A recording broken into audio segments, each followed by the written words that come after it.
Welcome back. Gilgit Baltistan میں حالیہ سیلاب کے دوران ہونے والے جانی اور مالی نقصان پر افسوس ہے۔ ماحولیاتی تبدیلیوں کے چیلنجز سے نمٹنے کے لیے اقدامات وقت کی اہم ضرورت ہیں۔ وزیر اعلیٰ گلگت بلتستان گلبر خان سے ملاقات کے بعد گلگت بلتستان میں سیلاب سے متعلق جائزہ اجلاس سے خطاب کرتے ہوئے وزیر اعظم شہباز شریف کا کہنا تھا کہ گلگت بلتستان حکومت کے ساتھ مکمل رابطے میں ہیں۔ عالمی سطح پر کاربن اخراج میں ہمارا حصہ انتہائی کم ہے، لیکن اس کے باوجود پاکستان کا شمار ماحولیاتی تبدیلیوں سے شدید متاثر ہونے والے ممالک میں ہوتا ہے۔ اس سے قبل گلگت بلتستان پہنچنے پر وزیر اعلیٰ گلبر خان اور گورنر جی بی سید مہدی شاہ نے وزیر اعظم شہباز شریف کا استقبال کیا۔ شہباز شریف کا کہنا تھا کہ ماحولیاتی تبدیلیوں کے چیلنجز سے نمٹنے کے لیے اقدامات وقت کی اہم ضرورت ہیں۔ درپیش چیلنجز سے نمٹنے کے لیے وزارت موسمیاتی تبدیلی کو ہدایات دے دی گئی ہیں۔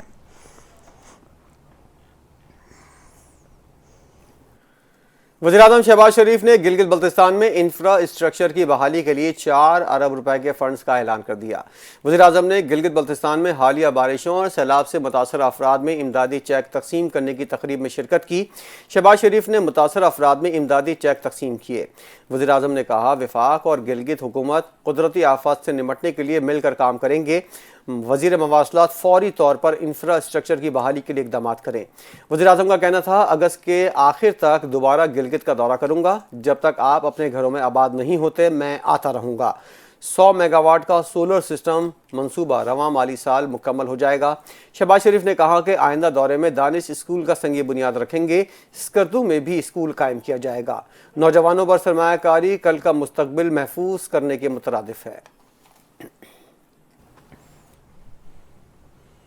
پاکستان تحریک انصاف کی اعلیٰ قیادت نے 5 اگست کے احتجاجی پلان کو حتمی شکل دے دی ہے۔ پی ٹی آئی نے تمام ارکان قومی اسمبلی اور سینیٹرز کو اسلام آباد بلا لیا۔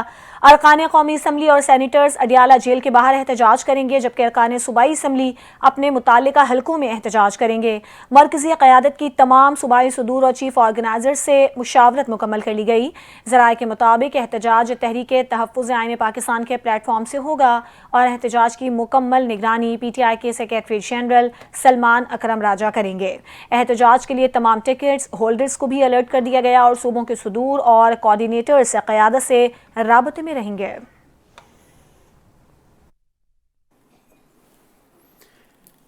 چیئرمین تحریک انصاف بیرسٹر گوہر نے بونیر میں پارٹی ورکرز کنونشن سے خطاب کرتے ہوئے کہا کہ بانی پی ٹی آئی گزشتہ 2 سال سے جیل میں قید ہیں، لیکن اس کے باوجود پارٹی پرامن سیاسی جدوجہد پر یقین رکھتی ہے۔ تحریک انصاف تشدد کی سیاست کے قائل نہیں، کل ملک بھر میں پرامن احتجاج کیا جائے گا۔ ان کا کہنا تھا بانی پی ٹی آئی کل آئندہ کے لاہے عمل کا اعلان کریں گے۔ انہوں نے خبردار کیا کہ اگر پی ٹی آئی کو سیاسی طور پر فعال رہنے کی جگہ نہ دی گئی تو اس سے جمہوریت خطرے میں پڑ سکتی ہے۔ امریکی صدر ڈونلڈ ٹرمپ کا بھارت کو ایک اور جھٹکا۔ امریکی صدر ڈونلڈ ٹرمپ نے بھارت پر مزید ٹیرف عائد کرنے کی دھمکی دے دی ہے۔ ڈونلڈ ٹرمپ نے سوشل ٹروتھ پر پوسٹ میں لکھا کہ بھارت پر مزید ٹیرف عائد کروں گا کیونکہ وہ نہ صرف روسی تیل خرید رہا ہے بلکہ اسے فروخت بھی کر رہا ہے۔ بھارت زیادہ تر تیل کو منافع حاصل کرنے کے لیے بیچ بھی رہا ہے۔ صدر ڈونلڈ ٹرمپ نے مزید لکھا کہ بھارت کو پرواہ نہیں کہ یوکرین میں روسی حملوں میں کتنے لوگ مارے جا رہے ہیں۔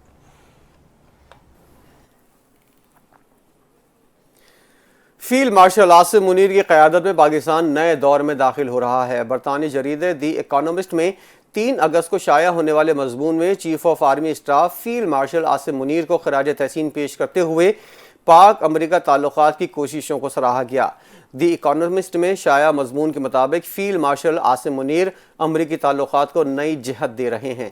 18 جون کو ٹرمپ سے وائٹ ہاؤس میں ان کی نجی ملاقات خطے میں سفارتی تبدیلیوں کا آغاز تھی۔ دی اکانومسٹ کے مطابق امریکہ کی جانب سے پاکستان سے تجارتی معاہدوں کا اعلان کرتے ہوئے صرف 19% ٹیرف عائد کیا۔ امریکہ پاکستان سے تجارت، اسلحہ، انسداد دہشت گردی تعاون کی بحالی پر کام کر رہا ہے۔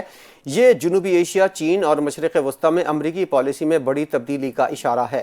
دی اکانومسٹ میں شائع مضمون کے مطابق امریکی عہدیدار نے پاکستان کی داعش کے خلاف کارروائیوں کا اعتراف کیا۔ امریکہ پاکستان کو بختر بند گاڑیاں، نائٹ ویژن آلات دینے پر غور کر رہا ہے۔ امریکی پالیسی ساز بھارت کی تقریبی سرگرمیوں کا جائزہ لے رہے ہیں۔ مضمون کے مطابق عالمی سفارتکار اور سرمایہ کار براہ راست فیلڈ مارشل سے رابطے میں ہیں۔ فیلڈ مارشل نے چین اور خلیجی ممالک کے ساتھ متوازن تعلقات برقرار رکھے ہیں۔ بھارت کے ساتھ تنازع کے بعد فیلڈ مارشل کی مقبولیت میں اضافہ ہوا ہے۔ برطانوی جریدے کے مطابق غیر ملکی دباؤ کے باوجود فیلڈ مارشل نے بھارت کے خلاف جوابی کارروائی کی۔ حکومت نے 18ویں آئینی ترمیم میں سقم دور کرنے کی ٹھان لی۔ قومی اسمبلی کے رواں سیشن کے دوران پیپلز پارٹی سمیت دیگر جماعتوں سے مشاورت کا فیصلہ کر لیا۔ اتفاق رائے ہونے کی صورت میں ہی 27ویں آئینی ترمیم پارلیمنٹ میں پیش کی جائے گی۔ ذرائع کے مطابق مشاورت قومی اسمبلی کے اجلاس کے دوران جاری رہے گی۔ پہلے مرحلے میں پیپلز پارٹی سے مشاورت کی جائے گی۔ پیپلز پارٹی کی رضامندی کی صورت میں دیگر جماعتوں سے بات ہوگی۔ اتفاق رائے ہوا تو حکومت 27ویں آئینی ترمیم پارلیمنٹ میں لائے گی۔ مکمل اتفاق رائے ہونے تک مذاکرات کی تفصیلات خفیہ رکھی جائیں گی۔ پی ٹی آئی احتجاج کے لیے 5 اگست کے بجائے کوئی اور دن رکھتی تو اچھا ہوتا۔ کل یوم استحصال کشمیر بھرپور طریقے سے منایا جائے گا۔ وفاقی وزیر امور کشمیر امیر مقام کی حریت کانفرنس کے رہنماؤں کے ساتھ نیوز کانفرنس۔ کہا مقبوضہ کشمیر میں ہزاروں کشمیریوں کو شہید کیا گیا۔ بھارت مقبوضہ کشمیر میں مظالم ڈھا رہا ہے۔ کشمیری عوام اپنے حق خود ارادیت کے حصول کے لیے جدوجہد کر رہے ہیں۔ بھارت مظالم سے کشمیری عوام کی تحریک کو دبا نہیں سکتا۔ پاکستان مسئلہ کشمیر پر اپنے واضح موقف سے کبھی دستبردار نہیں ہوگا۔ مسئلہ کشمیر کو عالمی سطح پر بھرپور طریقے سے اجاگر کرتے رہیں گے۔ مسئلہ کشمیر حل کیے بغیر خطے میں امن کا قیام ممکن نہیں۔ فتنہ فساد پارٹی سے جان چھڑوائے بغیر ملک آگے نہیں جا سکتا۔ پی ٹی آئی سیاسی جماعت نہیں بلکہ فاسسٹ گروہ ہے۔ یہ ملک کو آگ لگانا چاہتا ہے۔ وزیر اطلاعات پنجاب عظمہ بخاری نے پریس کانفرنس میں کہا کہ جب ملک معاشی طور پر مضبوط ہو رہا ہے تو یہ لوگ فساد کی کال دے رہے ہیں۔ 26 نومبر کو فائنل کال کا کہا گیا تو انجام کیا ہوا؟ علی امین گنڈاپور نے دورہ لاہور میں بھی ترقی دیکھی۔ انہیں آر پار کا بہت شوق ہے، خود ہی آر پار ہو جاتے ہیں۔ پی ٹی آئی نے 5 اگست کی کال دی ہے، مگر اس دن محب وطن پاکستانی کشمیریوں کے ساتھ اظہار یکجہتی کریں گے۔ وزیر مملکت برائے داخلہ طلال چودھری نے خبردار کیا ہے پاکستان دہشت گردی کے خلاف جنگ میں ناکام تو پوری دنیا لپیٹ میں آئے گی۔ اسلام آباد میں یوم شہداء پولیس کی تقریب سے خطاب کرتے ہوئے انہوں نے کہا کہ سیاسی کاوشوں کے بغیر دہشت گردی کے خلاف جنگ نہیں جیتی جا سکتی۔ پختونخوا اور بلوچستان میں دہشت گردی زیادہ ہے، وہاں کی صوبائی حکومتوں کو اپنا کام کرنا ہوگا۔ انہوں نے کہا 2 سے 3 سیکیورٹی فورسز کے اہلکار اور افسران ہر روز شہید ہو رہے ہیں۔ بلوچستان اور پختونخوا دونوں صوبوں میں غیر ذمہ داری کا مظاہرہ کیا گیا، اب یہ قابل قبول نہیں رہا۔ طلال چودھری نے کہا وردی ایک فخر اور ایک فرض بھی ہے، یہ وردی کبھی کفن بن جاتی ہے، شہید دنیا سے چلے جاتے ہیں اور ہمیں محفوظ کر جاتے ہیں۔ دنیا نے دیکھا پولیس کیا نہیں کرتی، شہداء نے اپنی جوانیاں قربان کی اور ہم شہداء کے وارث ہیں۔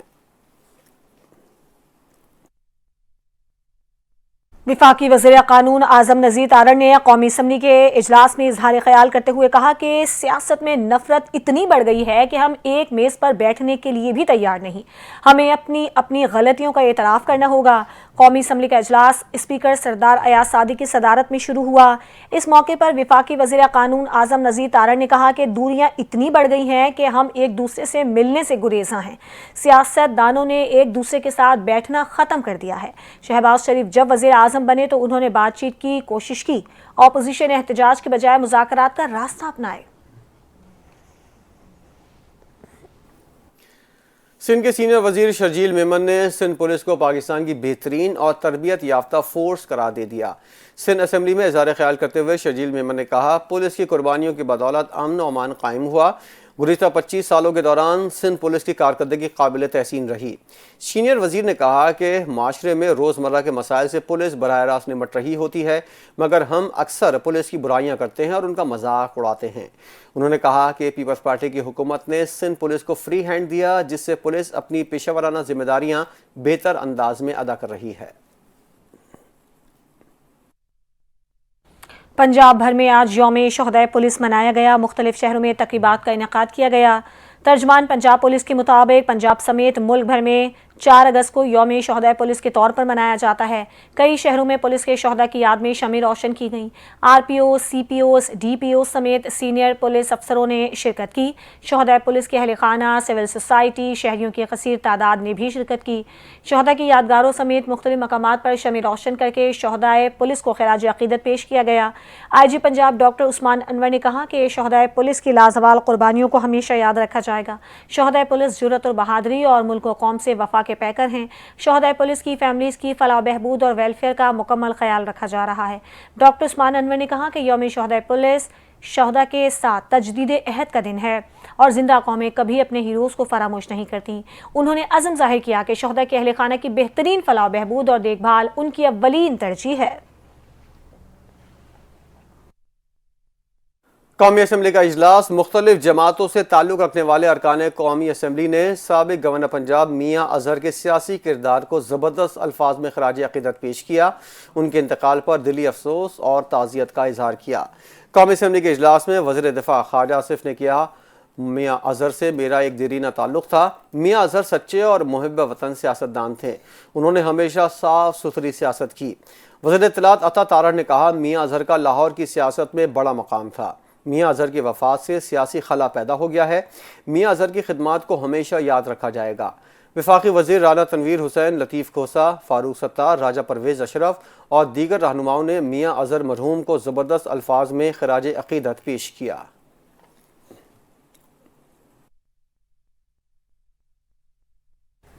اسی کے ساتھ بلیٹن سے فی الحال اتنا ہی۔ مزید خبروں اور اپڈیٹس کے لیے دیکھتے رہیے NTN نیوز۔